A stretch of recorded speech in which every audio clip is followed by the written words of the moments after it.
History is not a river, flowing inevitably to a preordained sea. It is a fragile cascade of moments, each one a potential turning point, a hinge upon which the doors of reality swing. We live in a world shaped by these moments. A world where, on July 20th, 1969, an American astronaut named Neil Armstrong took a giant leap for mankind. This act, this planting of a flag in the lunar dust, signaled the definitive end of the most dramatic contest of the 20th century, the space race. It was a victory for the United States, a triumph of technology and national will that cemented its status as the world's leading superpower.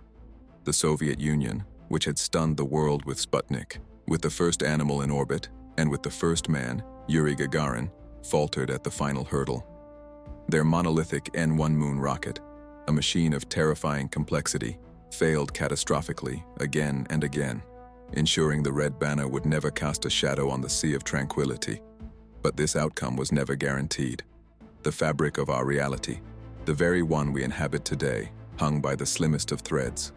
It hung, perhaps, on the steady hand of a single surgeon in a Moscow hospital on a cold winter's day. The date is January 14th, 1966.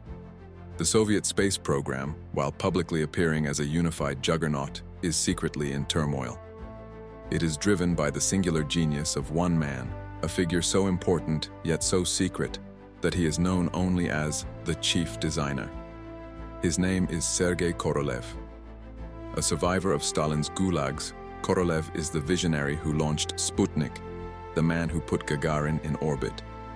He is a brilliant, ruthless, and indispensable force, and he is pushing his nation toward the moon with a vehicle of his own design, the mighty N-1. But Korolev is also a sick man, his health broken by his time in the labor camps. He enters a Moscow hospital for what is meant to be a routine operation to remove polyps. In our timeline, the surgery goes horribly wrong. The doctors, encountering complications, cannot intubate him. Sergei Korolev bleeds to death on the operating table. With his death, the heart of the Soviet lunar program is ripped out. His less capable replacement, Vasily Mishin, cannot control the competing design bureaus. The N-1 program, starved of its unifying genius, devolves into a bureaucratic nightmare of technical failures, culminating in 4 catastrophic launch explosions that remain the largest non-nuclear blasts in human history. But what if? What if the hand of that Moscow surgeon had been just a fraction steadier? What if the procedure, instead of being a fatal disaster, was a textbook success? What if Sergei Korolev, weakened but alive, walked out of that hospital a few weeks later, his iron will intact? This is the point of divergence, the moment the timeline fractures. In this new reality, Korolev returns to his design bureau, OKB-1, with a renewed, almost fanatical sense of urgency. He knows his American counterpart, Wernher von Braun, is close. He knows time is running out. But now, with his life narrowly saved, Korolev possesses something he lacked before: the aura of invincibility.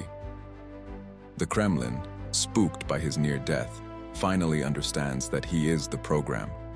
They grant him the one thing he always needed: total, unquestioned authority. The infighting that plagued the Soviet effort ceases. Valentin Glushko, Korolev's bitter rival in engine design, is forced by the Politburo to heel. Korolev, wielding his new power, tackles the N-1's fatal flaw, the nightmarish plumbing and engine configuration of its first stage, which required 30 separate engines. In our timeline, this complexity led to immediate failure. In this timeline, Korolev, the master of systems integration, spends 1966 and 1967 painstakingly solving it. He simplifies. He demands new quality controls. He is a tyrant on the factory floor, a genius in the briefing room. The United States, meanwhile, suffers its own tragedy. The Apollo 1 fire in January 1967 kills 3 astronauts and grounds the American program. While NASA reels from the loss and redesigns its command module, Korolev moves. In this new timeline, the first uncrewed N-1 launch in late 1967 is not the disaster we remember. It is a staggering, thunderous success. The 30 engines fire in perfect unison, pushing the giant rocket into orbit. In Langley, Virginia, CIA analysts are breathless. Their models, which predicted Soviet failure, are worthless. In Washington, President Johnson is informed that the intelligence gap was not a gap at all. It was a chasm. The race is not only on, it is perhaps already lost. Korolev, however, is not just a great engineer. He is a master of dramatic timing. He knows the Americans are testing their Saturn V. He knows of their plan to orbit the moon with Apollo 8 in December of 1968. He decides to preempt them, not just with a technical victory, but with a human one. He accelerates the crewed program. The chosen cosmonauts, Alexei Leonov, the charismatic first man to walk in space, and his partner, Oleg Makarov. While America prepares for Apollo 8, the Soviets are preparing for something else entirely, a full lunar mission. It is riskier. The LK lander is a stripped-down single cosmonaut vehicle. The 7K LOK orbiter is functional, but possesses none of the redundant systems or comforts of the American Apollo command module. It is a gamble, a stark, brutalist dash for the ultimate prize. December 5th, 1968. Weeks before Apollo 8 is scheduled to orbit, the world's attention is diverted by the tensions in Vietnam and the protests in Paris. Then, from Baikonur Cosmodrome, a column of fire visible for 100 miles tears into the pre-dawn sky. The N1L3 mission is underway. For 3 days, the world holds its breath. The White House, stunned into silence, can only listen to muffled, encrypted Soviet transmissions. Then, on December 9, 1968, the static clears. A grainy, black-and-white image is broadcast, unannounced, on state television channels around the globe. The curved horizon of the moon, the spindly leg of the LK lander, and then a figure in a bulky, red-starred spacesuit descending the ladder. Alexei Leonov plants his boot in the gray dust of the Oceanus Procellarum. He turns to the rudimentary camera and speaks the words that will define the rest of the century. "The final frontier," he says in Russian, his voice thick with static and emotion, "belongs to the proletariat." The red banner of the Soviet people rests upon the moon. The reaction is instantaneous and cataclysmic. In the United States, it is a national day of mourning. The Sputnik shock of 1957 is magnified 1,000 times. This is not just a satellite, it is the moon itself. The Apollo 8 mission, set to launch just weeks later, is seen as a pathetic, meaningless echo. What is the point of orbiting a moon that has already been conquered? President-elect Richard Nixon, due to take office in January, finds his entire mandate shattered before it even begins. America is not first, it is second. The technological and moral superiority that defined the American self-image is exposed as a hollow boast. Headlines in the New York Times read, "The moon is red." In Moscow, Red Square is flooded with a sea of celebrating citizens. Sergei Korolev, his identity finally revealed to the world, is declared a hero of the Soviet Union, standing beside Leonid Brezhnev atop Lenin's tomb. The propaganda victory is absolute. Around the world, from Hanoi to Havana, from East Berlin to Cairo, the message is clear. Communism is the future. Capitalism has failed. The immediate fallout is brutal. The Apollo program, its entire purpose nullified, is thrown into chaos. Wernher von Braun argues passionately to continue, to build a base, to go to Mars. But the political will in Congress is gone. Why, they ask, should we spend billions of dollars to be second place on a celestial body now claimed by our mortal enemy? The American public, divided by war and civil unrest, turns away from the skies. The remaining Apollo missions are unceremoniously canceled. The Saturn V rockets, the most powerful machines ever built, are left to rust in hangars, monuments to a dream that died. But for Sergei Korolev and the Soviet Union, this is not an ending. It is the beginning. We now move into the 1970s, a decade that, in our timeline, was defined by détente and the winding down of the space race. In this new reality, it is the decade of Soviet consolidation. Korolev, now the undisputed space czar with a budget that rivals the entire Soviet militaries, does not rest. The moon landing was Phase 1. Phase 2 is occupation. Using the N1 rocket as a heavy-lift workhorse, a role it was always intended for, the Soviets begin launching components for a permanent space station. far larger and more capable than the Salyut or Skylab stations of our history. They call it Mir 1, the Peace Station, a name dripping with geopolitical irony. By 1974, it is permanently crewed, a visible red star moving across the night sky, a constant reminder to everyone on Earth of who rules the heavens. From Mir 1, the Soviets launch missions to establish a permanent lunar presence. They do not land at the equatorial sites chosen by Apollo for safety. They go to the poles.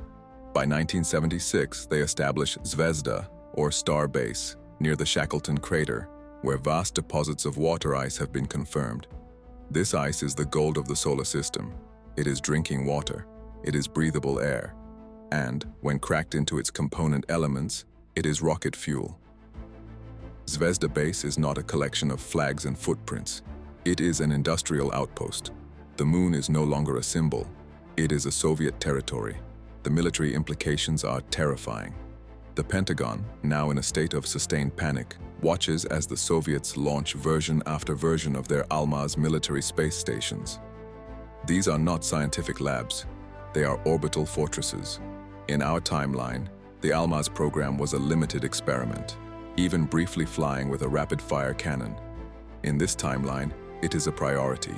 By 1979, the orbital space above Earth is patrolled by multiple Almaz stations, crewed by military cosmonauts.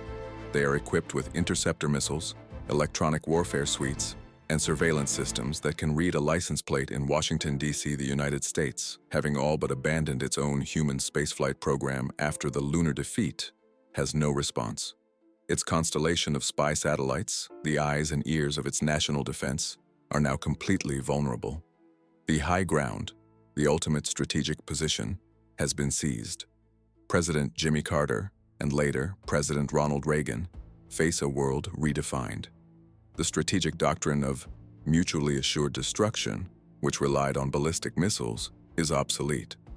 The Soviets can now, theoretically, intercept an American missile launch from orbit before it reaches its apogee.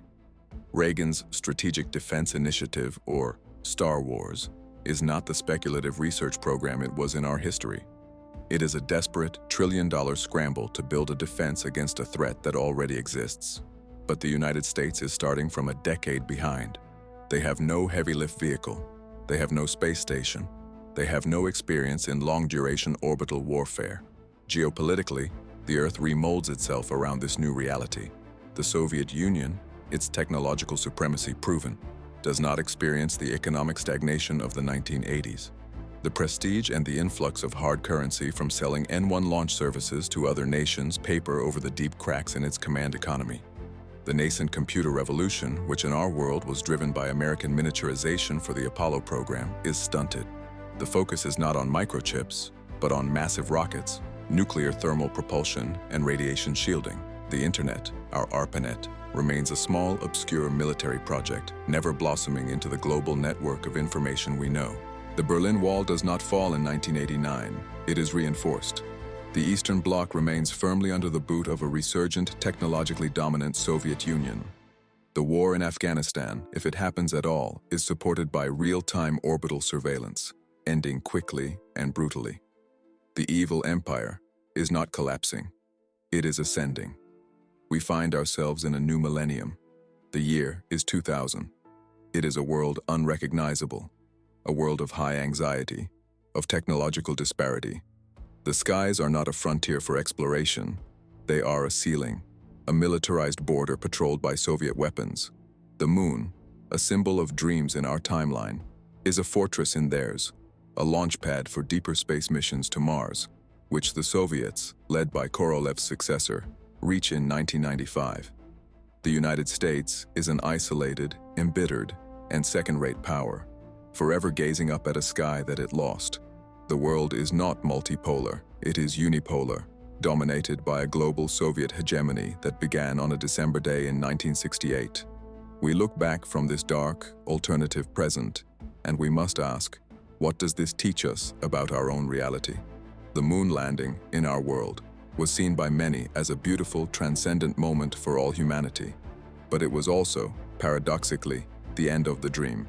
Once the race was won, the political will vanished. The budgets were cut. We retreated from the cosmos, turning inward.